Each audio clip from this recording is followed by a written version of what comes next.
السلام علیکم ورحمۃ اللہ وبرکاتہ۔ میرے پیارے آقا علیہ الصلوۃ والتسلیم کے پیارے دیوانوں، خاتون جنت حضرت فاطمۃ الزہرا رضی اللہ تعالیٰ عنہا کی کنیزوں، سچی حکایات کے درس نمبر 203 ایپیسوڈ نمبر 203 میں آپ تمام کا استقبال ہے۔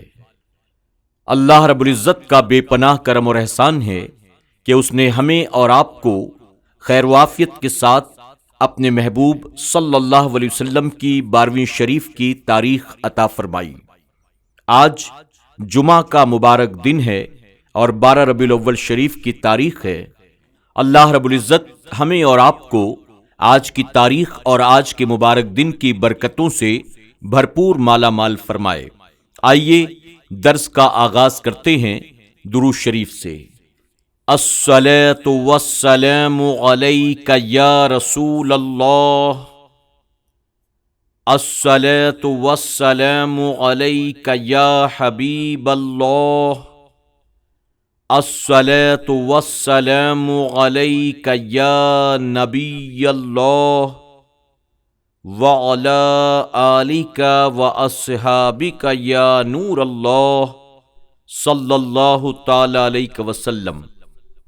میرے پیارے آقا علیہ الصلوۃ والتسلیم کے پیارے دیوانوں، خاتون جنت حضرت فاطمۃ الزہرا رضی اللہ تعالیٰ کی کنیزوں، ہم اور آپ سچی حکایات کے 10ویں باب سے مختلف حکایات سماعت کر رہے ہیں۔ حکایت نمبر 649، حساب۔ ایک عاقبت اندیش آدمی کو ایک مرتبہ اپنے گناہوں کا خیال آیا۔ وہ اپنی عمر کا حساب کرنے لگا۔ حساب جو کیا تو اس کی عمر 60 سال کی نکلی۔ پھر وہ 60 سال کے دن گننے لگا تو 60 سال کے 21,500 دن بنے۔ یہ بات دیکھ کر وہ غش کھا کر زمین پر گر پڑا۔ جب وہ ہوش میں آیا تو کہنے لگا، افسوس، میں تو ہلاک ہو گیا۔ اگر میں ہر روز ایک گناہ بھی شمار کروں تو میرے گناہ 21,500 بنتے ہیں۔ حال یہ ہے کہ میں نے ایک دن میں کئی گناہ کیے ہیں۔ یہ کہہ کر وہ پھر سے زمین پر گر پڑا اور مر گیا۔ سبق: ہر شخص کو اپنے اعمال کو دیکھنا چاہیے اور سوچنا چاہیے کہ اگر ہر روز ایک گناہ بھی شمار کیا جائے تو ہزاروں گناہ جمع ہو جائیں گے۔ پھر اگر ایک روز میں کئی گناہ کیے جائیں تو اندازہ لگا لیجئے کہ ان گناہوں کے کس قدر انبار لگ جائیں گے۔ کل قیامت کے دن کس قدر مشکل کا سامنا کرنا پڑے گا۔ ہر شخص کو اللہ تعالی سے ڈرنا چاہیے اور گناہوں سے بچنا چاہیے۔ حکایت نمبر 650، آبادی۔ ایک گھڑ سوار نے جاتے ہوئے ایک شخص سے پوچھا، بھائی، آبادی یہاں سے کتنا دور ہے؟ اس شخص نے جواب دیا، آپ اپنی دائیں طرف دیکھیے۔ وہ دیکھیے سامنے آبادی نظر آ رہی ہے۔ گھڑ سوار نے ادھر دیکھا تو اسے ایک لمبا چوڑا قبرستان نظر آیا۔ گھڑ سوار نے دل میں سوچا، یہ شخص یا تو دیوانہ ہے یا تو کوئی مرد کامل۔ پھر اس نے اس سے کہا کہ میں نے آبادی کا پتہ پوچھا ہے اور تم قبرستان کا پتہ بتا رہے ہو، یہ کیا بات ہے؟ وہ بولا، اس لیے کہ میں نے دوسرے تمام مقامات کے لوگوں کو یہاں آتے ہوئے دیکھا ہے اور یہاں سے کسی کو جاتے ہوئے نہیں دیکھا۔ آبادی کہتے ہیں اس مقام کو جہاں دور دور سے لوگ آئیں اور وہاں سے پھر ویرانے کو نہ جائیں۔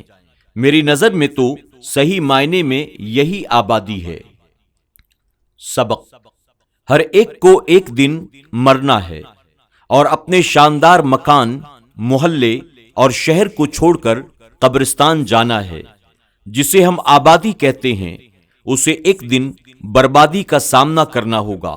اصل آبادی تو قبرستان ہی ہے جہاں آہستہ آہستہ سب لوگ جمع ہو رہے ہیں۔ حکایت نمبر 651، چار بزرگ۔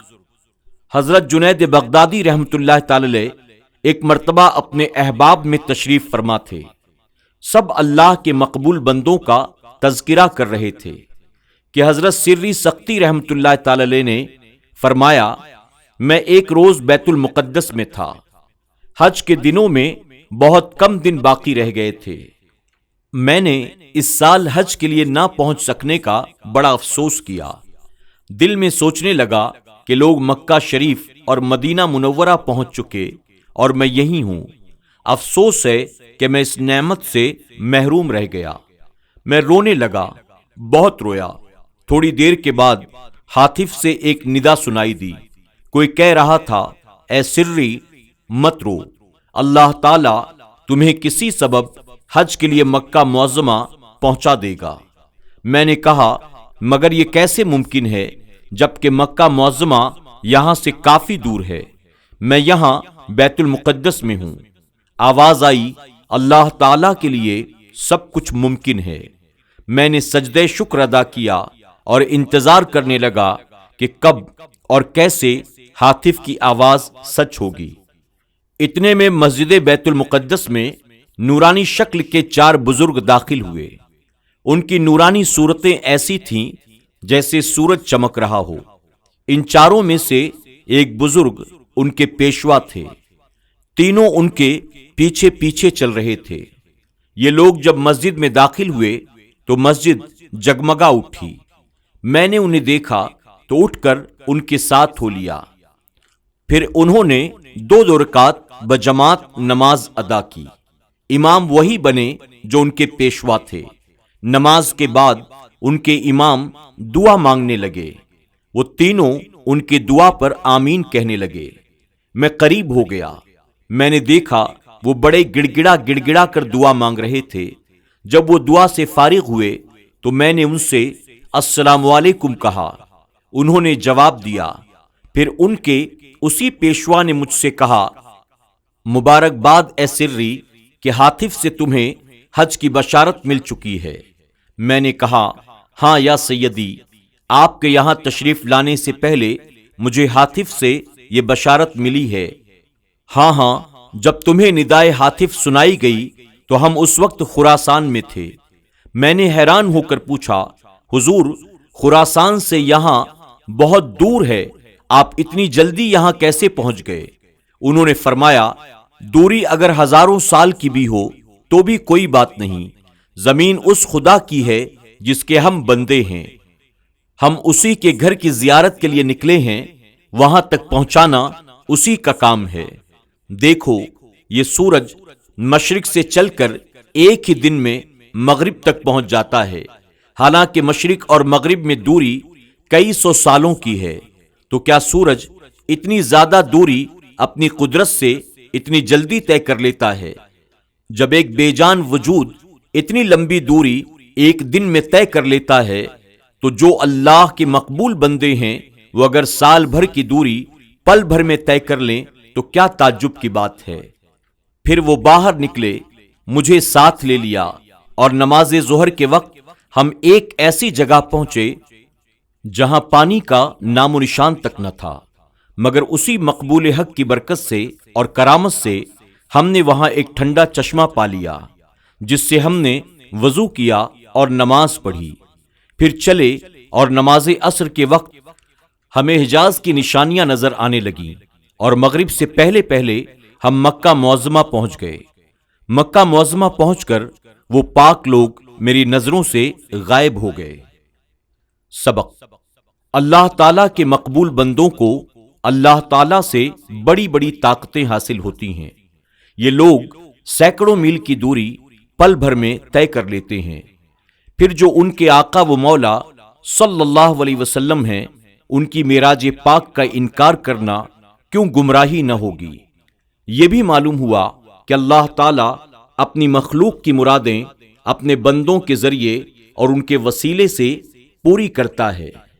یہ بھی پتا چلا کہ جو لوگ بغیر چھڑی کے نہیں چل سکتے ہیں اور 1 میل ہی کی دوری طے کر کے ان کا دم پھول جاتا ہے، وہ لوگ ان اللہ والوں کی مثل بننے لگیں تو بہت بڑے گمراہ ہیں۔